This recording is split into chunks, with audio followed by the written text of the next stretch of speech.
देखिए स्टूडेंट, हमारे पास जो दूसरी डेफिनेशंस होती है वो होती है यूनिटरी मैट्रिसेस। ऑर्थोगोनल हमने कर लिया है, उसकी थ्योरम्स भी कर लिए हमने।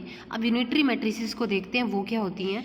डेफिनेशन क्या कहती है, अ स्क्वायर मैट्रिक्स, जैसे हमारे पास ऑर्थोगोनल मैट्रिक्स में था square means the same order matrix A over the field of complex number. वहाँ पे हमारे पास रियल नंबर्स थे, बट यूनिटरी मैट्रिक्स में हमारे पास कॉम्प्लेक्स नंबर्स गिवन होंगे।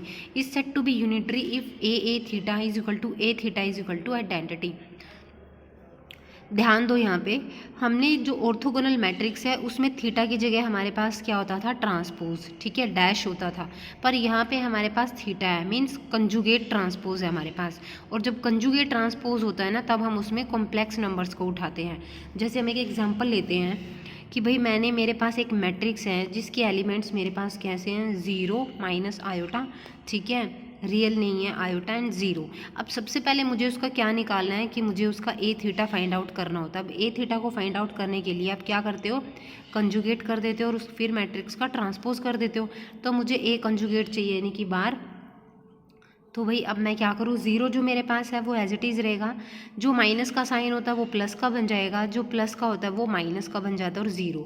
अब मुझे क्या चाहिए, ट्रांसपोज भी चाहिए इसी वाली मैट्रिक्स का, तभी हमारे पास ए थीटा निकल के आएगा। तो मैं क्या कर दूँ, यहाँ पे जितनी भी रोज एंड कॉलम्स हैं उनको आप इंटरचेंज कर दो, 0 आयोटा माइनस आयोटा एंड 0। अब उसके बाद क्या करो, आपको ए थीटा निकालना और ये चेक करना है क्या वो आइडेंटिटी एलिमेंट के इक्वल आ रहा है। तो पुट कर दो यहाँ पे 0 माइनस आयोटा, आयोटा एंड 0। अब ए थीटा की जो वैल्यू आई हमारे पास वो ये 0 माइनस आयोटा, आयोटा एंड 0। जब इनको रो कॉलम वाइज हम मल्टीप्लिकेशन करेंगे तो हमारे पास ये किसके एलिमेंट के इक्वल आएगा, आइडेंटिटी एलिमेंट के इक्वल आएगा, ठीक है। मीन्स ये हमारे पास कैसी मैट्रिक्स हो रही है, यूनिटरी मैट्रिसेस हो रही है। यूनिटरी मैट्रिसेस पे बेसिस ही हम एक थ्योरम देखते हैं। थ्योरम की स्टेटमेंट क्या कहती है, the transpose of A unitary matrices is unitary.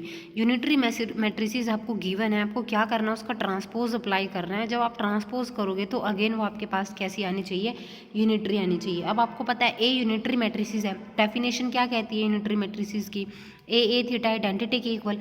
आपने क्या अप्लाई करना है, उस पर ट्रांसपोज अप्लाई करना है, तो अप्लाई कर दो, अप्लाई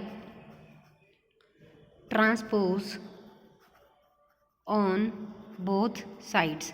तो मैंने कर दिया ए थीटा पे मैंने ट्रांसपोज अप्लाई किया, आइडेंटिटी एलिमेंट पे भी किया। अब वही हमारा बैक साइड से खुलता है, तो A theta transpose and A transpose identity element का हमारे पास आ ही रहता है। तो मैं इन दोनों को अंदर बाहर लेके जा सकती हूँ, A dash theta A dash is equals to identity.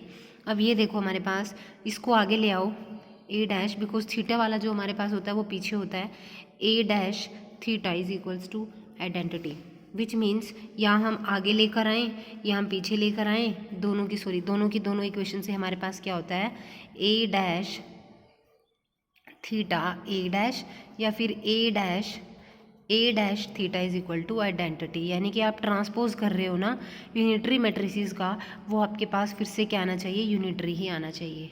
Clear? Let's move on to the another theorem, and the statement implies that the conjugate of an unitary matrices is unitary. Unitary matrices is given here and you should apply the conjugate on that matrix and the new matrix is also becomes a unitary form.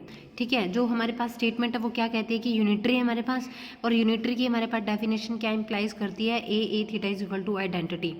और आपको क्या apply करना अब यहाँ पे, conjugate ना, तो क्या कर दो, taking conjugate on both sides.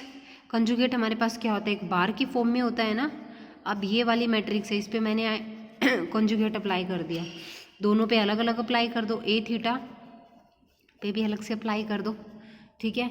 अब मेरे पास क्या हो जाएगा, A bar as it is, A bar theta अंदर है, बार को अंदर ले आऊँ, थीटा को मैं बाहर लेके चली जाऊँ, तो मेरे पास ये क्या हो गया, आइडेंटिटी। या फिर इसको अगर मैं आगे रखूँ, theta and A bar identity, means ये मेरे पास कैसी होगी, यूनिटरी होगी, ठीक है। क्लियर? नेक्स्ट वाली थ्योरम देखिए, थ्योरम की स्टेटमेंट क्या कहती है, the determinant of a unitary matrices has absolute value 1। जैसे हमने पीछे किया था कि भाई ऑर्थोगोनल मैट्रिक्स का भी डिटर्मिनेंट हमारे पास क्या वैल्यू दे रहा है, प्लस माइनस 1 दे रहा है। एक ऐसी मैट्रिक्स हमारे पास यूनिटरी मैट्रिसेस है, तो हमारे पास कंडीशन क्या कहती है यूनिटरी मैट्रिसेस की, ए थीटा किसके इक्वल होता है, आइडेंटिटी के। Taking determinant on both sides, taking determinants on both sides, हमें क्या मिलेगा, आप डेटर्मिनेंट अप्लाई कर दो दोनों तरफ, आइडेंटिटी एलिमेंट पे भी क्या अप्लाई कर दो, डेटर्मिनेंट अप्लाई कर दो, दोनों को आप खोल दो तो ए थीटा पे भी डेटर्मिनेंट, ए पे भी डेटर्मिनेंट, आइडेंटिटी एलिमेंट हमारे पास क्या हो जाता है, आई रहता है। यहाँ पे हमें पता है कि थीटा किसके इक्वल होता है कि भाई हमारे पास कंजुगेट और ट्रांसपोज ना, तो transpose and conjugate of matrix A and matrix A वाली एज इट इज़ ये 1 के इक्वल। अब उसके बाद हमें पता है कि भाई ये वाली जो मैट्रिक्स है ना ए डैश हमेशा किसके इक्वल भी होती है, सिमेट्रिक मैट्रिसेस होती है ना, ए डैश हमेशा ए के इक्वल होती है। तो यहाँ पे क्या हो गया, A conjugate A as it is, A वाली मैट्रिक्स भी एज इट इज़ और ये भी, तो मीन्स ये वाली वैल्यू क्या दे रही है, ए बार वाली वैल्यू वो हमें मिल रही है 1, तो hence absolute value of determinant of A is equals to 1। Clear सबको।